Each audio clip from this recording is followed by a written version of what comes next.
Button ચાલુ કરવાનું ભૂલી ગઈ. સલામ, ગુડ મોર્નિંગ. કેમ છો સગલા? Welcome to my channel.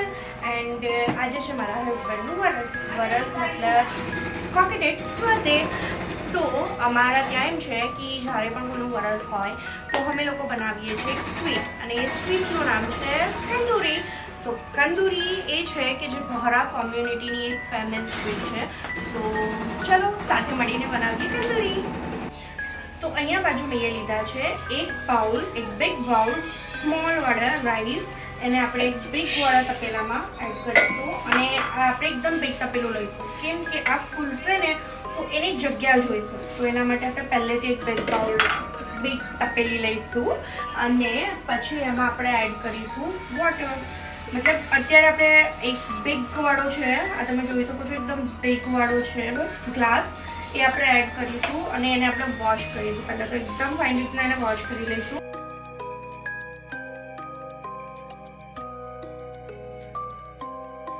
ચાવલને આપણે બરાબર વોશ કરી દીધા છે. હવે એને આપણે મૂકીશું ગેસ પર, અને આટલા 2 ગ્લાસ ભરીને આપણે નાખીશું પાણી.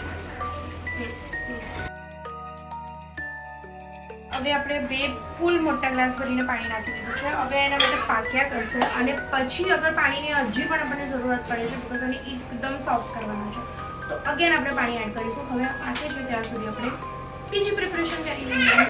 હવે આપણે લઈશું થોડું ડ્રાયફ્રૂટ, એને આપણે લાસ્ટમાં યુઝ કરવાનું છે, બટ આપણે રાઈસ થાય છે ત્યાં સુધી આપણે થોડું ડ્રાયફ્રૂટને કટ કરી લઈશું. એને એકદમ સ્મોલ પીસમાં કટ કરવાનું છે. તો આપણું ડ્રાયફ્રૂટ કટ થઈને તૈયાર છે, અને એના સાથે મેં લઈ લીધું છે કોપરાનું ભૂરું. હવે એ ભૂરાને મેં છે ને 3 કલરમાં મિક્સ કરી લીધું છે, ગ્રીન, રેડ એન્ડ ઓરેન્જ, જેને આપણે એન્ડમાં આ બધી વસ્તુ આપણે એન્ડમાં યુઝ કરવાની છે. અત્યારે એનું કોઈ જ કામ નથી. એન્ડ મેં એના સાથે લીધું છે 250 ગ્રામ માવો. અને આ બધું પ્રિપેર કરતાં સુધી રાઈસમાં પાણી થોડું ઓછું થઈ ગયું છે, તો આમાં આપણે હજી હાફ ગ્લાસ જેટલું પાણી એડ કરીશું અને એને થવા દઈશું. બિકોઝ હજી રાઈસ આમ તો પાકી ગયા છે, બટ હજી થોડા એને પાકવા દેવાના છે. તો આપણા રાઈસ હવે એકદમ સારી રીતના પાકી ગયા છે, તો ગેસને કરીશું બંધ. અને જો તમે જોઈ શકો છો કે એકદમ સારી રીતના પાકી ગયા છે. હવે આને આપણે રેસ્ટ કરવા મૂકી દઈશું કે ઠંડા થઈ જાય. રાઈસ એકદમ ઠંડા થઈ ગયા છે, તો આપણે એને ટ્રાન્સફર કરીશું મિક્સર જારમાં. અને તમારે ખબર છે કે આનું બીજું નામ કલમરો પણ છે.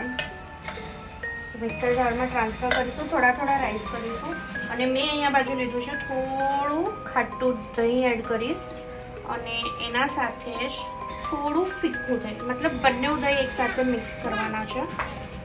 અને એના પછી આપણે એડ કરીશું શુગર.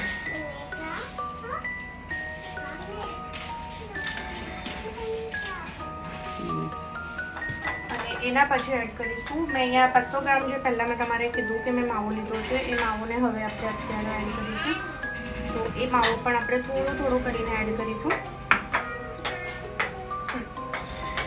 હવે આપણે આના અંદર બધું એડ કરી દીધું છે, અને એને આપણે હવે કરીશું ગ્રાઇન્ડર.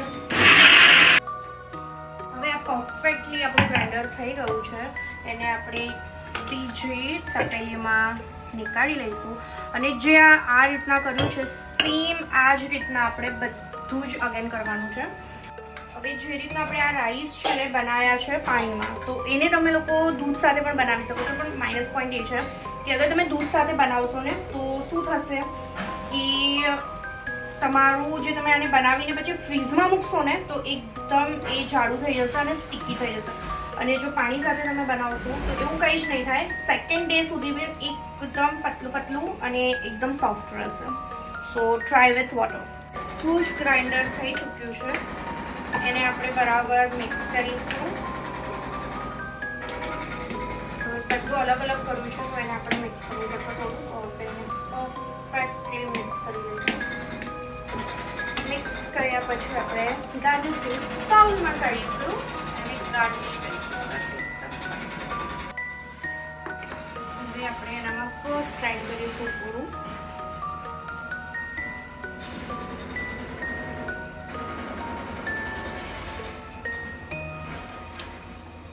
ત્રણેય કલર આપણે એક સાથે જ નાખીશું એને પરફેક્ટલી.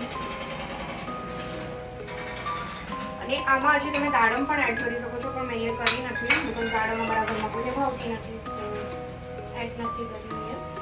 એના પછી થોડું ઉપર ડ્રાયફ્રૂટ એડ કરીશું, દેન થોડી ડ્રાય દ્રાક્ષ કરીશું, દેન ચારોળી કરીશું.